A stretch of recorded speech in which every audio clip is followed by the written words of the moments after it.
Changing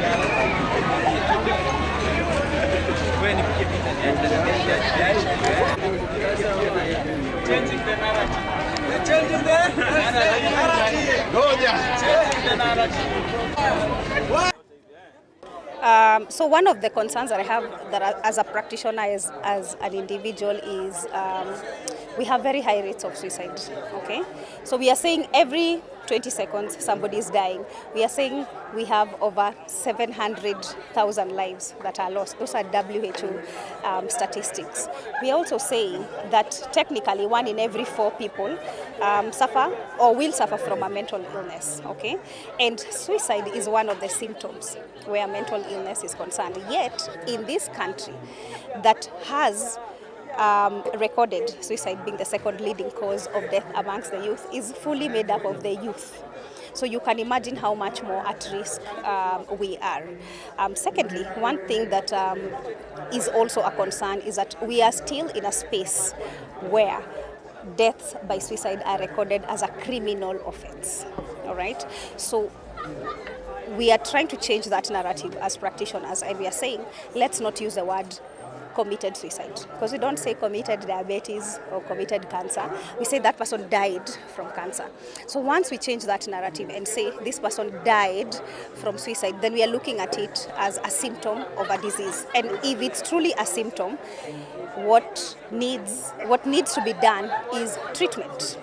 So if the law eventually gets changed, then we are going to increase the chances of people coming to seek help, because they're not afraid to be jailed, they're not afraid to be, they're not stigmatized, or they're not afraid to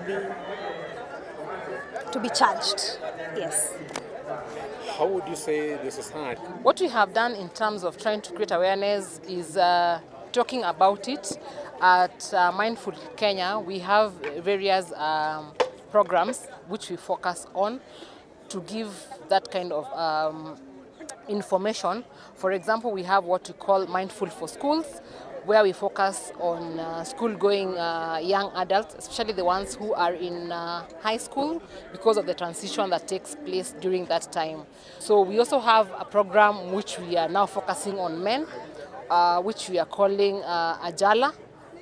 We have a hashtag which was saying Fungua Roho, which is to say we are encouraging all men or gender, the male people, to be able to talk about their issues. Most men don't want to talk about it because of fear, others stigmatization, others are ashamed, and many other things that come along with that.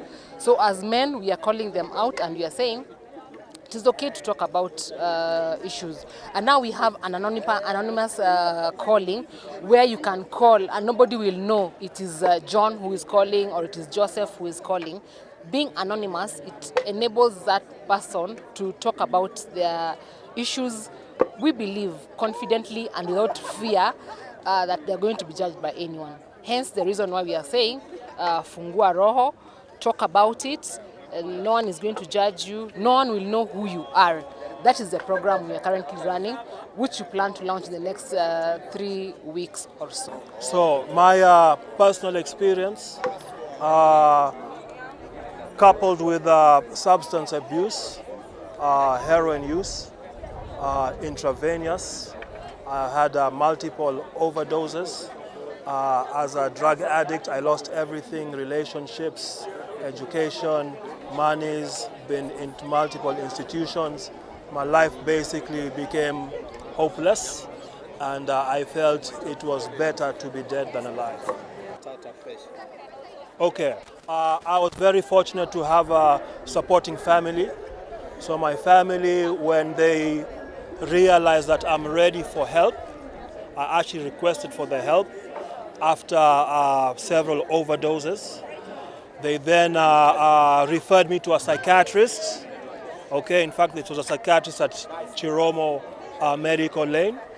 And then that began the process where I would go to the pharmacy, where they would get the scientific evidence. I'd then be referred to a therapist or therapists that I'd continue to work with, got into support groups, and now I'm at the level where I'm sharing my story. So it is an ongoing, even right now, I'm still very much in in contact, constant contact with therapists, because it is a journey. It's not like malaria.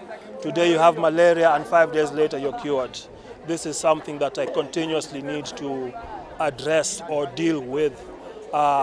Just today, I was sharing with one of the therapists, even today, I have suicidal ideas or inundations in my mind, triggered from a suicide prevention day. So it is something that is very real. It's live, like we are live now. And there is no time I can sit back and say, I'm good now. That's the reality. What is one advice can you give to someone who is going through what you went through, and also whom shall that person confide to in terms of getting assistance? Okay, contrary to what a lot of people believe, there is people you can speak to. Okay, that's the first thing we need to do. Let us trust. Let us have the relationships where I can speak and say to you that this is what is happening, this is what I'm thinking. And on the other hand, then please let us be available to hear what other people's experiences are. After that, there is professionals, there is support groups, there's a whole support structure that we have that is available. Help is available. You don't have to carry the burden on your own. Help is available. Okay, there's professional help, which is the preferred, but there's also support groups and other modes of treatment that are available. It's all out there, and hopefully a day like today, they will make it clear that EZV to Zico services are available. Lastly, how is life now? Your family, how is it? How are you coping with the life now? Wow, life is hard, eh? Yes, we're in Nairobi, Kenya. Okay, I'm not as young as I used to be, so my energy levels are not as high. I've got more responsibilities now than I had 20, 30 years ago. So life is not easy, but I continue to have hope.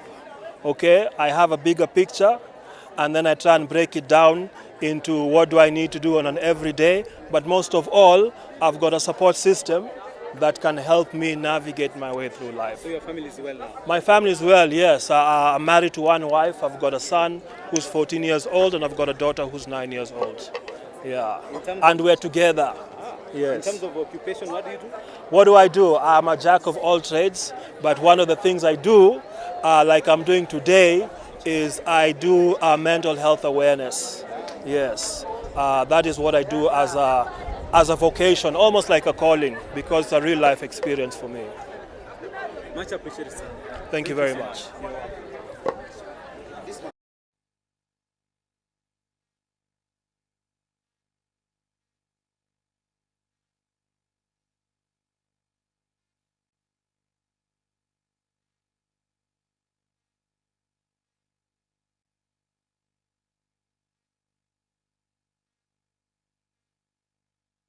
You can also take a selfie. You can join a group and do some activities. You can write to the handles and post on the social media and let us communicate and change the narrative on suicide. Okay, let's a short clip and say I'm changing the narrative on suicide. That's with hashtag the conversation coming up. And we are going to talk more about suicide and how we can get help, pointers and can do if somebody says he or she has suicide thoughts. Thank you. Suicide, they are standing families who are mourning the loss of their loved ones, their friends who have actually succumbed to suicide. But we